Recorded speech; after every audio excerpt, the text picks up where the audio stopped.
Hi நண்பா.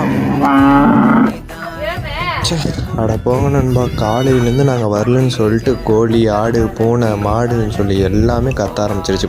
எல்லாருக்கும் பசி ஏற்றுக்குச்சா? ஏன்டா அழகா பசிக்குதாடா உனக்கு?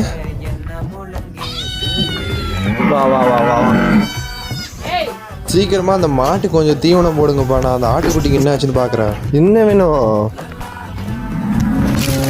என்ன வேணும்? பசிக்குதா? பசிக்குதா? 2 பேரும் கொஞ்சம் கூட சாப்பிடல. கட்டினக்குள்ளே அப்படியே இருக்குது. சூரியன் வேறு அஸ்தமிக்க போகுது நண்பா. அதுக்குள்ளே எல்லாத்துக்குள்ளே தீவனம்லாம் போட்டு கிளம்பலாமா? இவங்களுக்கெல்லாம் தீவனம் போடுறதுக்கெல்லாம் பெரிய மேட்ரு இல்லை, பால் கலக்கிறது தான் பெரிய மேட்ரு நண்பாப்பா. அவர் பால்கனிலேருந்து பேசிகிட்டு இருக்காரு தாத்தா. அவரோட வீட்டு பால்கனிலேருந்து 2 ஓலை தான் ஸ்க்ரீனு. காலையிலேருந்து பசியோடு இருந்திருக்கான் அந்த குட்டி பையன். கல்யாணம் வேலைங்கிறனால நம்ம இந்த சைடே வரல தோட்டத்துக்கு.